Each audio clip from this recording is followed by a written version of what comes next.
ಶಾಸಕರಾದಂತಹ ಶ್ರೀಮತಿ ರೇವತಿ ಕುಮಾರಸ್ವಾಮಿ ಅವರು ಇವತ್ತು ತಮ್ಮ ಮುಂದೆ ಬಂದು ಮತಭಿಕ್ಷೆಯನ್ನ ಬೇಡ್ತಾ ಇದ್ದಾರೆ. ಅವರು ತಲೆಯಿಂದ ಹೆಚ್ಚಿನ ರೀತಿಯಲ್ಲಿ ಅವರಿಗೆ ಆಶೀರ್ವಾದವನ್ನ ಮಾಡಬೇಕು ಅಂತ ಹೇಳಿ ವಿನಂತಿ. ಸಮಯದ ಅಭಾವ ಇರುವುದಿಲ್ಲ. ನಮ್ಮೆಲ್ಲರ ಪ್ರೀತಿಯ ಸಂಸತ್ ಸದಸ್ಯರು ಡಾಕ್ಟರ್ ಸಿ.ಎನ್. ಮಂಜುನಾಥ್ ಅವರು ತಮ್ಮನ್ನು ಉದ್ದೇಶಿಸಿ ಮಾತನಾಡ್ತಾರೆ.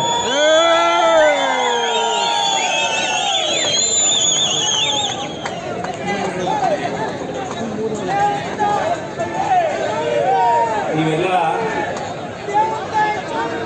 ಪುನೀತ್ ರಾಜ್ಕುಮಾರ್ ಸಿನಿಮಾ ಎಲ್ಲ ಜ್ಞಾಪಕ ಮಾಡ್ಕೊಳ್ಳೋಣ ನಾವು, ಯಾಕೆಂದ್ರೆ ನಮ್ಮ